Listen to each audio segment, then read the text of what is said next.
सिंह जी उस स्थिति में पहुंच चुके कि उन्हें हर जगह हर इंसान में ईश्वर नजर आता है। अगर चादर चढ़ाने से कुछ मिलता हो तो मैं ओढ़ूं त्रिपाल, सीधी सी बात है ना। वहां मंदिर में जाते हो तो आप वहां कोई अंदर उसके नीचे कोई मुर्दा थोड़ी गड़ा हुआ है, वहां तो भगवान की मूर्ति, आपको लगता है भगवान सामने साक्षात हैं। उनकी मानसिकता ऐसी है तो रहने दीजिए। मैंने तो पहले ही कहा है कि असुर भी थे उस समय, पुराने जमाने में देवता भी थे। वे स्वयं की सेवा करने वाला उस संघ का सदस्य है। अगर उसने मुझे बना दिया है तो उसका बहुत बहुत धन्यवाद। मैं उसका बहुत शुक्रगुजार हूं कि ऐसा उसने मेरे लिए कहा। धन्यवाद। ਸਿੰਘ ਵਰਲਡਵਾਈਡ ਚੈਨਲ ਦੇਖ ਰਹੇ ਸਾਰੇ ਦਰਸ਼ਕਾਂ ਦਾ ਬਹੁਤ-ਬਹੁਤ ਸਵਾਗਤ ਹੈ ਜੀ। ਦੋਸਤੋ, ਜਿਵੇਂ ਕਿ ਆਪਾਂ ਸਭ ਜਾਣਦੇ ਹਾਂ, ਪਿਛਲੇ ਕਈ ਦਿਨਾਂ ਵਿੱਚ ਬਾਬਾ ਜੀ ਅਜਮੇਰ ਸ਼ਰੀਫ ਦਰਗਾਹ ਤੇ ਗਏ ਤੇ ਫਿਰ ਬਾਬਾ ਜੀ ਰਾਮ ਮੰਦਰ ਗਏ। ਬਾਬਾ ਜੀ ਦੇ ਅਜਮੇਰ ਸ਼ਰੀਫ ਦਰਗਾਹ ਤੇ ਜਾਣ ਤੇ ਇਹਨਾਂ ਸੰਤਾਂ ਨੇ ਬਾਬਾ ਜੀ ਉੱਤੇ ਬਹੁਤ ਸਵਾਲ ਉਠਾਏ। ਹੁਣ ਰਾਮ ਮੰਦਰ ਜਾਣ ਤੇ ਇਹ ਸੰਤ ਫਿਰ ਬਾਬਾ ਜੀ ਬਾਰੇ ਬੋਲੇ ਹਨ। ਇਹਨਾਂ ਸੰਤਾਂ ਨੇ ਕੀ ਕਿਹਾ ਬਾਬਾ ਜੀ ਬਾਰੇ, आओ देखते हाँ अगे इस वीडियो विच। नमस्कार, स्वागत है आप सभी का हिंदुस्तान 24 पर और मैं आप सबके साथ विपिन चौधरी। अभी नए साल की शुरुआत में राधा स्वामी संत मत प्रमुख बाबा गुरिंदर सिंह ढिल्लो अजमेर शरीफ दरगाह पर चले गए थे और 22 जनवरी को राम मंदिर प्राण प्रतिष्ठा कार्यक्रम में भी वो शामिल हुए थे। इसी को लेकर हमने दिव्य शक्ति अखाड़े के आचार्य महामंडलेश्वर संत कमल किशोर जी का एक इंटरव्यू किया था। तो इन्होंने कहा था कि सनातन के हिसाब से बाबा गुरिंदर सिंह ढिल्लो को दरगाह पर नहीं जाना चाहिए था, राम मंदिर में वो चले गए तो ठीक किया।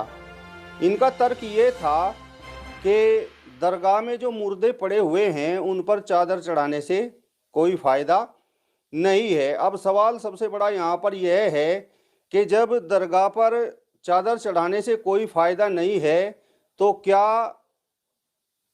पत्थर की मूर्ति की पूजा करना सही है? बातचीत करने के लिए स्वयं संत कमल किशोर जी हमारे साथ में मौजूद हैं। महाराज जी, बहुत बहुत स्वागत करता हूं आपका हिंदुस्तान 24 पर। आपके चैनल का भी बहुत बहुत स्वागत।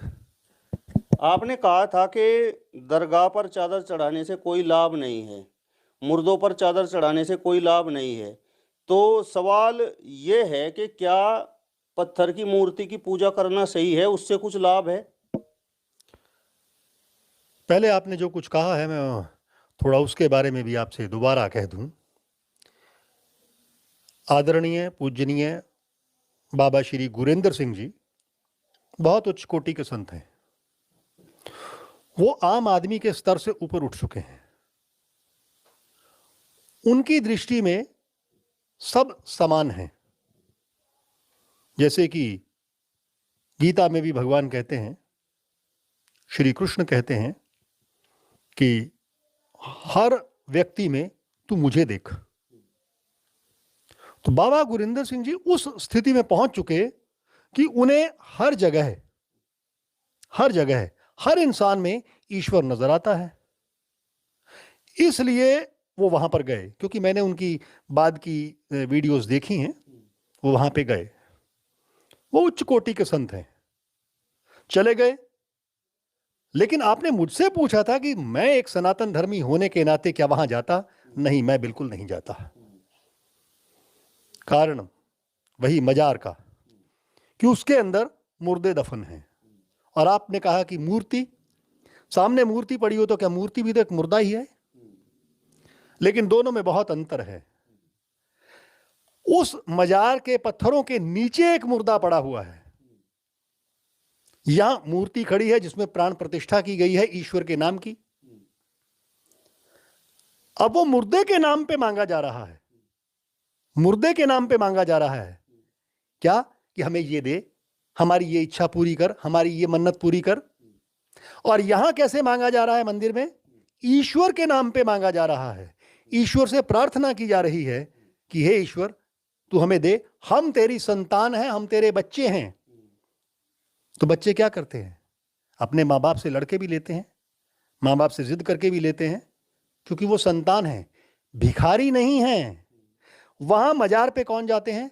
भिखारी की तरह मांगने के लिए जाते हैं कि हम तुम्हें चादर चढ़ाएंगे। वैसे आजकल मंदिरों में भी बहुत सारे भिखारी इकट्ठे हो गए हैं जो यही कहते हैं कि तो हमें हे भगवान, अगर मेरा बेटा पास हो गया तो मैं तुम्हें 51 रुपए का प्रसाद चढ़ाऊंगा। हे भगवान, अगर ऐसा हो गया, मेरी नौकरी लग गई, तो मैं अपनी तनख्वाह, पहली तनख्वाह लंगर भंडारा लगा दूंगा। भगवान के साथ भी यहां सौदेबाजी होने लगी है, जो गलत है। सौदेबाजी नहीं होनी चाहिए। और वैसे वो मुर्दे के साथ क्या सौदेबाजी करोगे? मुर्दा क्या देगा? जो अंदर जमीन में लेटा हुआ है, वो क्या दे सकता है किसी को? हाँ, प्राण प्रतिष्ठित मूर्ति और आपकी श्रद्धा, भगवान यानी ईश्वर, जिसे आप कहते हैं त्वमेव माता च पिता तमेव तमेव बंधु च सखा तमेव तमेव विद्या च द्रविणम तमेव तमेव सर्वम मम देव देव, यानी तुम ही सब कुछ हो। आपने देखा भगवान के भी साथ हम क्या कहते हैं? तू तुम। हमारी आरतियों में भी क्या तू करके बात करते हैं, और वैसे किसी को तू कह के देखो, डंडा लेके खड़ा हो जाएगा, वो कहेगा आप नहीं बोल सकते थे। लेकिन तू में यहां अपनत्व की भावना है, मां बाप के प्रति, भाई बहन के प्रति, एक मित्र के प्रति। वो भावनाएं जब आ जाती हैं, तब ईश्वर से मांगा नहीं जाता, जो उसने दिया है उसका शुक्रिया अदा किया जाता है, उसका धन्यवाद किया जाता है, और फिर परमात्मा अपने आप देता चला जाता है। ये होता है मंदिर में जाने का मुख्य कारण। मंदिर, मन के भीतर जाना, यानी अपने मन की हलचलों को बिल्कुल बंद करके जाना, और उस परमात्मा का शुक्रिया अदा करना, धन्यवाद अदा करना, ना कि मुर्दों से जाके मांगना कि मैं तेरे लिए मन्नत मांगने आया हूं, ला तुझे चादर चढ़ाता हूं। तो मुर्दे को कोई ठंड थोड़ी लग रही है। तो आपके हिसाब से अजमेर शरीफ दरगाह पर चादर चढ़ाना गलत है और मंदिरों में मूर्तियों की पूजा करना सही है?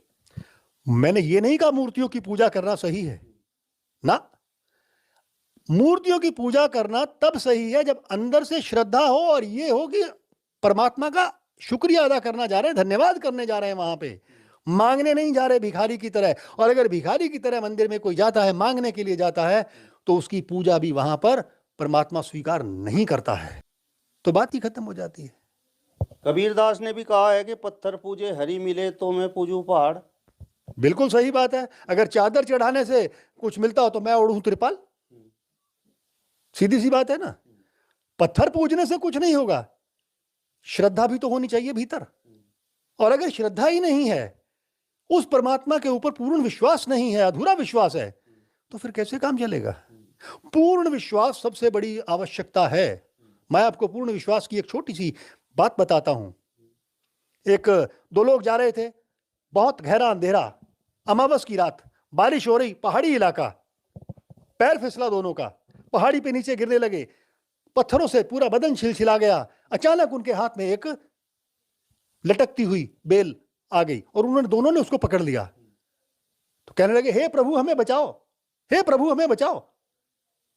आवाज आई, मुझ पर विश्वास है? कहने लगे, हाँ विश्वास है। तो बोले, ये डाल छोड़ दो। एक ने डाल छोड़ दी, और एक ने नहीं छोड़ी कि अगर मैं छोड़ दूं तो और न जाने कितनी गहरी खाई में चला जाऊंगा। सुबह हुई, अंधेरा छटा, लोगों ने देखा कि एक आदमी वहीं डाल पकड़ के, हाथ पैर अकड़े हुए, मुर्दा पड़ा हुआ है। और जमीन मालूम है कितनी नजदीक थी? बड़ी मुश्किल से 1 फुट नीचे जमीन थी। ये विश्वास की कीमत होती है, ये विश्वास की बात होती है, ये धन्यवाद की बात होती है। परमात्मा को हमें सदैव धन्यवाद देना चाहिए कि हे प्रभु। और अगर विश्वास में थोड़ी सी भी कमी रह गई, मान लीजिए आप टेलीफोन का नंबर मिला रहे हैं, एक हिंसा आपने 8 की जगह 9 मिला दिया, तो आपका कनेक्शन नहीं मिलता, कहीं दूसरी जगह जाके मिल जाता है। इसी तरह से पूर्ण विश्वास के साथ, पूर्ण धन्यवाद के साथ अगर आपका कनेक्शन जुड़ता है परमात्मा के साथ, और इसे योग भी कहते हैं। जैसे मैं मोदी जी को जानता हूं, अगर मोदी जी मुझे नहीं जानते, मैं अडानी को जानता हूं, अंबानी को जानता हूं, लेकिन वो मुझे नहीं जानते हैं, तो इसका मतलब एक तरफा योग लगा हुआ है, उनकी तरफ से योग नहीं है। अगर वो भी मुझे जानते हैं तो मेरी कीमत है ना। सेम इसीलिए परमात्मा के ऊपर पूर्ण विश्वास होना चाहिए। हमारा उधर से योग लगा हो, परमात्मा का हमारे ऊपर आशीर्वाद बरसता हो, तो ही फायदा है। वरना मंदिर तो फिर जो मंदिर जिसकी, जैसे आपने कहा है, तो मंदिर की खाली मूर्तियां जो पड़ी हुई हैं, मूर्तियां कुछ नहीं देती। महाराज जी, मेरा सवाल आपसे ये है कि बाबा गुरिंदर सिंह ढिल्लों ने अजमेर शरीफ दरगाह पर चादर चढ़ाई, और आपने कहा कि जो स्वयं कब्र में मुर्दा पड़ा हुआ है और उसके पास बाहर भिखारी बैठे हुए हैं, वो उनका भला तो कुछ कर नहीं सकता, तो चादर चढ़ाने वालों का भला क्या करेगा? हाँ। तो सवाल ये है कि मंदिर के बाहर भी तो भिखारी बैठे रहते हैं, तो जो मंदिर में मूर्तियां हैं तो वो उन भिखारियों का कितना भला करती हैं? बिल्कुल नहीं करती, क्योंकि वो भी वहां भिखारी की तरह बैठे हैं और वहां मजार के बाहर भी भिखारी की तरह बैठे हैं। जो भिखारी बैठा है, भिखारी को क्या, उसे तो भीख चाहिए, चाहे मंदिर के बाहर मिल जाए, चाहे मस्जिद के बाहर मिल जाए, चाहे गुरुद्वारे में मुफ्त का खाने को मिल जाए, वो तो भिखारी है। लेकिन महाराज जी, भिखारी का काम तो भीख मांगना है। वो तो सुबह घर से यही सोचकर निकलता है कि भाई कहीं से न कहीं से भीख मिल जाए, तो वो मजार पर भी उसका काम पूरा हो रहा है और मंदिर के बाहर बैठकर भी पूरा हो रहा है। भिखारी को तो भीख चाहिए, मंदिर के बाहर भी भीख मिल रही है और मजार के बाहर भी भीख मिल रही है। लेकिन मंदिर में अगर कोई जाता है तो वो ये सोचकर जाते हैं, जो मुख्य लोग हैं, जो असली लोग हैं, असली जो जिसे कहते हैं श्रद्धावान भक्त, जो भक्ति करने के लिए जाते हैं, जो सच में भक्ति करने के लिए जाते हैं, वो जाते हैं मंदिर की मूर्ति में भगवान को देखते हैं, और मजार के अंदर क्या देखते हैं, मुर्दे को देखते हैं कि ये मुर्दा हमारी बातें पूरी कर देगा। मुर्दे और इसमें मंदिर में शायद यही फर्क है। और आपने अभी फिर दोबारा मेरी हमसे बात की है कि बाबा गुरिंदर सिंह जी ने चादर चढ़ाई। अब उन्होंने किस भावना से चादर चढ़ाई, क्यों चढ़ाई, ये बाबा गुरिंदर सिंह जी ज्यादा अच्छी तरह से जानते हैं। हमने आपसे पहले कहा कि वो बहुत उच्च कोटि के संत हैं, वो इन चीजों से ऊपर उठ चुके हैं। महाराज जी, मेरा सवाल आपसे ये है कि आपने श्रद्धा की बात की मंदिर के लिए भी और दरगाह की भी बात आपने की, लेकिन मेरा सवाल तो ये है कि जो भिखारी है उसका उद्देश्य तो केवल भीख प्राप्त करना है, और उसका उद्देश्य मजार पर भी पूरा हो रहा है और मंदिर के बाहर बैठकर भी पूरा हो रहा है। भिखारी का तो उद्देश्य पूरा हो रहा है, लेकिन बाकी जो लोग जो भक्त जाके चादरें चढ़ा रहे हैं और मन्नत मांग रहे हैं, उनका क्या? हम तो बात उनकी कर रहे हैं इस समय। बाहर भिखारी तो हर जगह बैठे हुए मिल जाएंगे आपको, सड़क पे भीख मांगते हुए मिल जाएंगे, स्टेशन पे भी मिल जाएंगे, बस स्टैंड पे भी भीख मांगते हुए मिल जाएंगे। लेकिन यहां पर सवाल ये उठता है कि जो श्रद्धा के साथ मजार के ऊपर गया और उसने मजार के उस मुर्दे से ये मांगा कि मन्नत मांगी, मेरी ये मन्नत पूरी हो जाए, और इधर किसी ने मंदिर में जाके या गुरुद्वारे में जाके ये मन्नत ये कहा कि हे ईश्वर, मैं तेरा पुत्र हूं, तू मुझे सब कुछ चाहिए, मैं तेरी बेटी हूं, मुझे चाहिए। तो महाराज जी, उस समय आपने कहा था कि मजार के बाहर जो भिखारी बैठे हुए हैं, मजार में पड़े हुए मुर्दे उनका भला नहीं कर बिल्कुल नहीं कर सकते। सकते। सवाल ये था, भिखारियों की बात थी। जी जी, हाँ, तो वहां कौन भिखारियों का भला को करते हैं? वो भिखारी क्या राजा बन जाते हैं वहां पे जाके, या कोई मिनिस्टर बन जाते हैं? मंदिर के बाहर बन जाते हैं। मंदिर के बाहर भी नहीं बनते, क्योंकि मंदिर के बाहर बैठे हुए भिखारी भी वही मेंटेलिटी लेके बैठे हैं, वही मानसिकता लेके बैठे हैं जो वहां मजार के बाहर बैठे हुए हैं। मानसिकता दोनों की एक है। हम बात करेंगे सिर्फ श्रद्धा की और विश्वास की, परमात्मा को अपना सखा बनाने की, परमात्मा को अपना मित्र बनाने की, अपना पिता बनाने की, अपनी माता बनाने की, ताकि उनसे अपना हक लिया जा सके, और उनसे हक से लो तो फिर देखो कैसे मिलता है। महाराज जी, जब आपके अनुसार मजार के बाहर बैठे हुए भिखारी का भला मजार नहीं कर सकती और मंदिर के बाहर बैठे हुए भिखारी का भला मंदिर में लगी हुई मूर्तियां नहीं कर सकती, तो फिर मजार और मंदिर में अंतर क्या हुआ? अंतर तो हमने पहले ही कह दिया।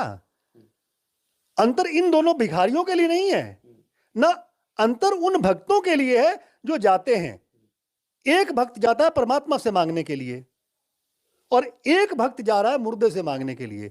मुर्दा ज्यादा दे सकता है या सारी कायनात का, पूरे पूरे ब्रह्मांड का मालिक परमात्मा दे सकता है? तो हमने तो राजा को पकड़ लिया ना। जिसने राजा को पकड़ लिया तो फिर छोटी मोटी चीजों की क्या जरूरत है? जैसे एक शहर के अंदर आपको जानने वाला आपका डिप्टी कमिश्नर है, यानी आपका जिलाधिकारी है, डीएम आपको जानता है और आपको एसएसपी जानता है, तो छोटे मोटे पुलिस वाले तो आपको अपने आप सैल्यूट कर देंगे ना। तो बड़े को पकड़ो, बड़े को पकड़ो मीन्स मालिक को पकड़ो। इसीलिए हम जब भी ज्योतिष में भी बात करते हैं तो हम कहते हैं छोटे मोटे ग्रहों को छोड़ दो, सीधा भगवान शिव को पकड़ो। भगवान शिव की जिसने पूजा कर ली, श्रद्धा के साथ पूजा कर ली, उनसे जो कुछ मांग लिया तो बाकी ग्रह क्या बिगाड़ेंगे? साधारण सी बात है।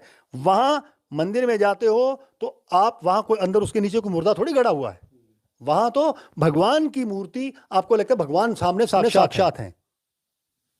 महाराज जी, उस इंटरव्यू में आपने शंकराचार्य के विरोध को भी सही ठहराया था, और जिस तरीके से वहां पर प्रधानमंत्री नरेंद्र मोदी जी प्राण प्रतिष्ठा कार्यक्रम में हिस्सा ले रहे थे उसको भी आपने सही ठहराया था। तो इधर शंकराचार्य का भी आप समर्थन कर रहे थे, उधर नरेंद्र मोदी का भी आप समर्थन कर रहे थे, जबकि शंकराचार्य उस कार्यक्रम का विरोध कर रहे थे। शंकराचार्यों ने उस कार्यक्रम का विरोध नहीं किया है। आप ध्यान से उनकी बातों को सुने शंकराचार्य जी की, तो उन्होंने इसका विरोध नहीं किया है। स्वामी सदानंद जी ने बिल्कुल विरोध नहीं किया है। अभिमुक्तेश्वरानंद जी ने और निश्चलानंद स्वामी जी ने, जो दोनों हैं, इन्होंने ये कहा कि मुहूर्त का समय सही नहीं है, अधूरा मंदिर बना है। पूरा बनना चाहिए था। लेकिन मैंने ये भी कहा था कि संवादहीनता की कमी हुई है। अगर आपस में संवाद पूर्ण हो जाता और उनसे ये बताया जाता कि ये मुहूर्त हमने निकाला है, क्या इस मुहूर्त में कोई कमी है तो बताएं, संवादहीनता की कमी।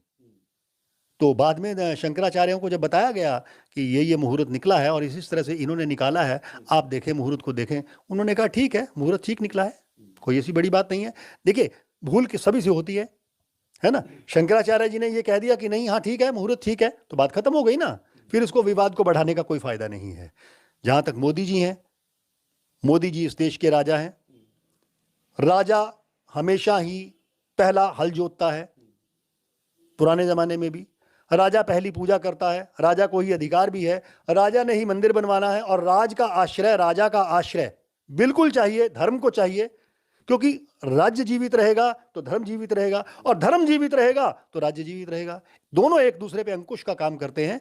धर्म राजनीति को रास्ता दिखाता है, दिशा निर्देश देता है, और राज्य जो है वो धर्म की सुरक्षा करता है, धर्म के चारों तरफ पूरी सुरक्षा करता है।